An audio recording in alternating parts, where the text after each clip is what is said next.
And so premium Graze is the one that we're probably too late for. We are too late for this one now. So I won't say this is a great option for at this time of the year. But if we're looking at an early small grain harvest, whether it be following oat hay, something like that, or if we're able to get our small grain off early, I'd say early August, this is a great option if you're looking to have something to graze late into the year. You got a pointer on this thing?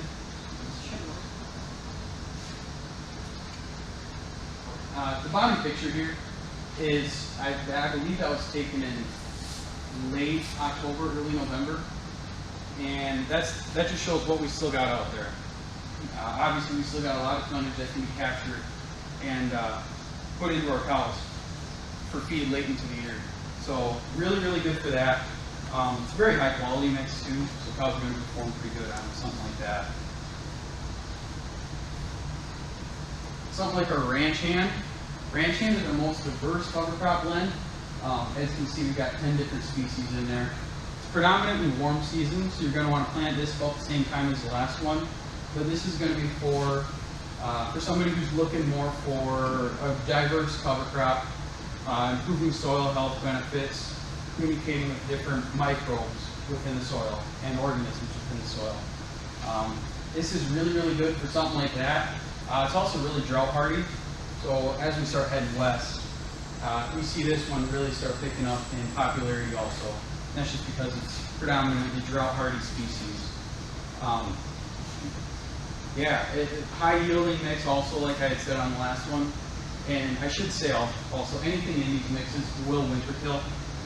So that's just something to keep in mind too for next year. Balance Plus is the middle of August timeframe planting.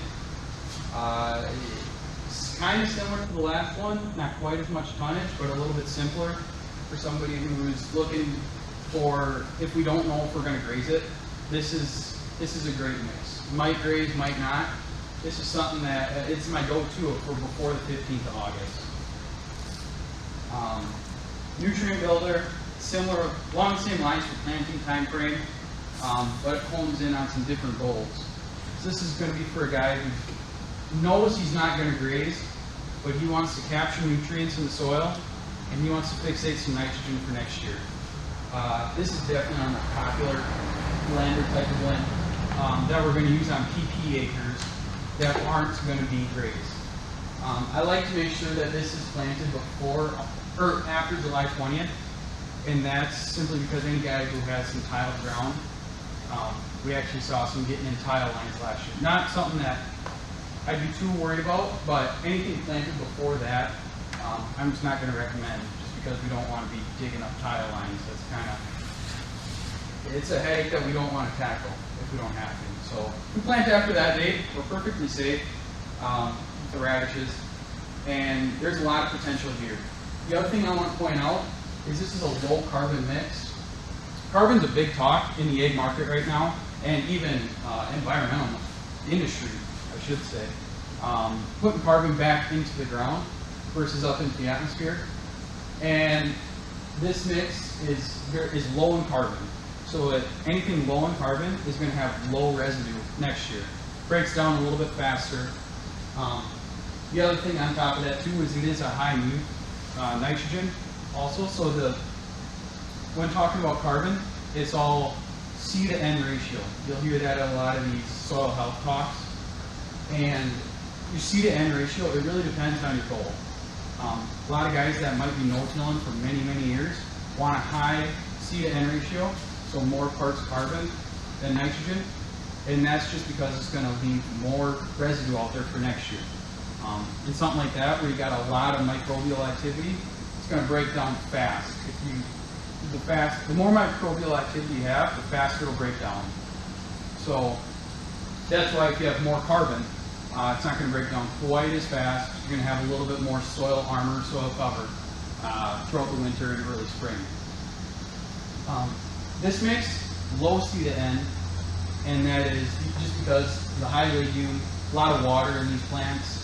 So like if you were to graze it, I would recommend a guy put a bale of rough rough hay out there. I mean, the nastiest stuff you got sitting in the back corner of the grove, just because you might be fertilizing your neighbor's field. You won't want to stand behind a cow feeding on this stuff. Okay. So the producer is our cool season blend, kind of similar to the last one. I plant this after August 15th and before September 1st-ish. So about right now. This would be a really good option for right now. And obviously those dates are relative. I just kind of use those as references. But we got enough growing season left to get some decent tonnage out of something like this. We do have oats in this mix, so if you would happen to be following like an oat harvest or something like that, that you know you're going to have some volunteer oats coming up, might not need to go with something like this. But it's a really good option if you're following any other small grain that you're burning off, and you know that you're not going to have any volunteer coming back, and you know that you're going to be either grazing it or even just letting it sit still throughout the rest of the winter. This mix is going to do exactly what you're looking for as far as alleviating compaction and producing some soil cover throughout the winter. And so the other mix that we're going through a fair amount of right now is one that we call Classic Trio. And that is just your standard cover crop, turnips, radishes, and rapeseed.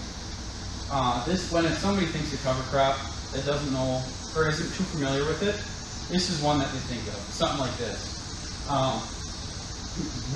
This is the best mix for alleviating compaction. If you have areas that are really tough and you're getting a hard pan really bad, this is something that I throw out there because that's going to predominantly turnips and radishes. That's going to punch through and break up that hard pan, hopefully. Another very low C to N ratio on this one, so you're probably not going to have a whole lot of residue come next spring. So whether that fits into an operation or not, or into a certain field, is something to keep in mind. Likewise, on the nutrient builder, this is another mix that you're going to want to have some rough hay out there if you're grazing cows on. But it does produce decent tonnage and real late growth. Obviously, that corn in the bottom picture is about ready to be combined, and that cover crop is green as grass. So that's some late season nutrients that are able to be taken up.